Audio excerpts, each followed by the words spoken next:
আমরা জুলাইতে শুনতে পেয়েছি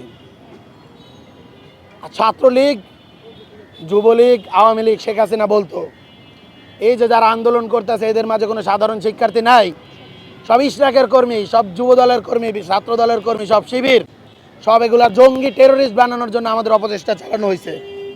অথচ এখনও দেখা যাচ্ছে যখন হত্যাকাণ্ড হয়, হত্যাকাণ্ডের প্রতিবাদে যখন মিছিল হয়, তখনও এদেরকে শিবির, এদেরকে জঙ্গি, এদেরকে অপচেষ্টাকারী, এদেরকে হলো গিয়া বিএনপি বিরোধী, এদেরকে বাংলাদেশ বিরোধী, এদেরকে হাসিনাপন্থী, ছাত্রলীগ, এক্স ছাত্রলীগ নানাবিধ ট্যাগের মাধ্যমে বিতর্কিত করা হচ্ছে। এই ট্যাগিং পন্থা, এই ট্যাগবাজি এগুলো হলো হাসিনার স্টাইল। আমরা বিএনপিকে আহ্বান করছি, ছাত্রদলকে আহ্বান করছি, হাসিনার যে বয়ান, হাসিনার যে স্টাইল, এগুলো সাবস্ক্রাইব করেন না। বাংলাদেশের মানুষ বহু আগেই এই স্টাইলগুলোকে ছুঁড়ে ফেলে দিয়েছে। গতকাল একটা ভিডিও ভাইরাল হয়েছে, সেখানে একজন ব্যক্তি, তার নাম সোহাগ, তাকে নৃশংসভাবে হত্যা করা হয়েছে।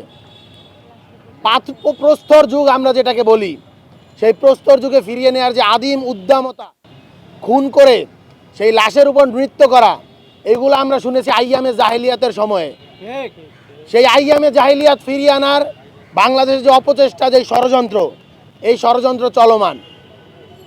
আপনারা দেখতে পেয়েছেন প্রত্যেকটি খুন, প্রত্যেকটি এই যে ঘটনা, হামলার ঘটনা, মামলার ঘটনা, এগুলোর পেছনে একটি রাজনৈতিক ইন্ধন জড়িত। রাজনৈতিক শেল্টার ছাড়া এই ঘটনাগুলো আসলে ঘটতেছে না। এই রাজনৈতিক শেল্টার, এই রাজনৈতিক শক্তি আসলে তৈরি করছে এই ধরনের হায়নাদের, এই ধরনের দানবদের। আমরা দেখতে পেয়েছি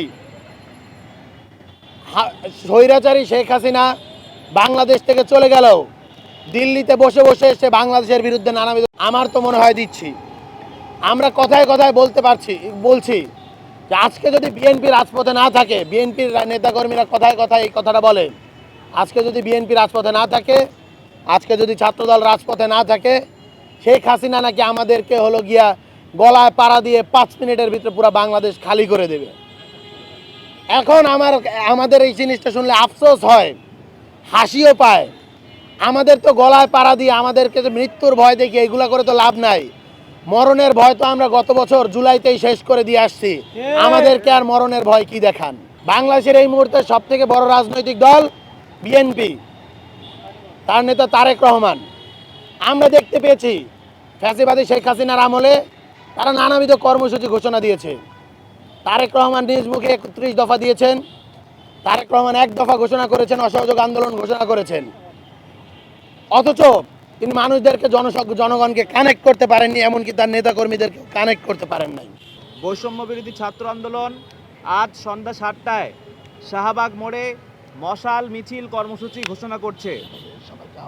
একই সঙ্গে বৈষম্য বিরোধী ছাত্র আন্দোলন সারা দেশের ছাত্র জনতাকে তার নিজ নিজ প্ল্যাটফর্ম থেকে, নিজ নিজ ব্যানারে, নিজ নিজ জায়গা থেকে ব্যক্তি উদ্যোগে এই চাঁদাবাজ বিরোধী এবং নব্য ফ্যাসিবাদ বিরোধী যেই নতুন জোয়ার এসেছে, সেই জোয়ারে সবাইকে অংশগ্রহণ করার জন্য আহ্বান জানাচ্ছে।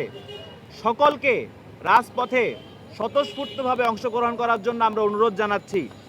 আজকে আমাদের এই মিছিল শাহবাগ মোড় থেকে সন্ধ্যা 7টায় শুরু হবে।